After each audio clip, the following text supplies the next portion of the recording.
Today, we're going to talk about boxing politics. For some of you, this is going to be important because if you're an amateur that's going to be turning pro, or if you're already a pro, usually somebody with less than a dozen fights, you are going to be experiencing some things. I am not referring to any specific promoters, individuals. I'm just giving you my take when I went through the fight game. My last fight was 8 years ago in 2018. It goes all the way back to when I turned pro in 2002. If you're still an amateur, get as many fights as you can before you turn pro. If you lose in the amateurs, that's fine. If you go to pros, you start over again. You get a whole new record. In the game of boxing, there are two sides. There is the A side and there is the B side. The A side usually is the fighter, it's your hometown, and the promoter's trying to get you a win to move you up to the next level or to continue building your career. Usually you have a fan base. You're the one that everybody's coming to see at the fight show. Almost all of the other fights are fill-in fights. They're there to complete the show. And then the other fighters are the B side, usually the journeyman or the guys they're bringing in to fight. You don't have a whole lot of room to negotiate.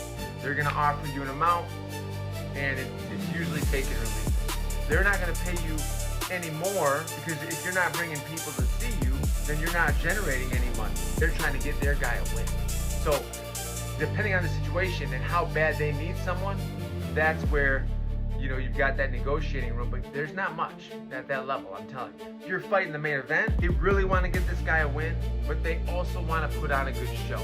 So if you're a durable guy, you've got a winning record, they know that you're going to bring the fight, but not beat their guy, you might have a little room to negotiate. They look at your last 5 fights for sure. They want to know, has this guy been winning? Has this guy been losing?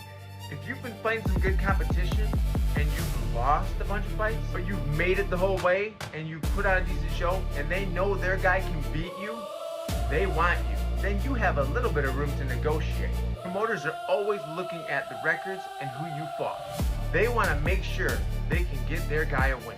It's not a foolproof plan.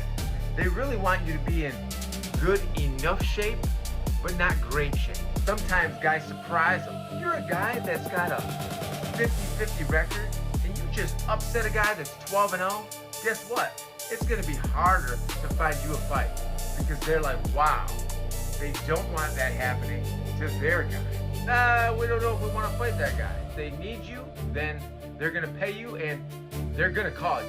If you're a journeyman and you're just looking to get paid, hey, you come in, decent shape, and they know.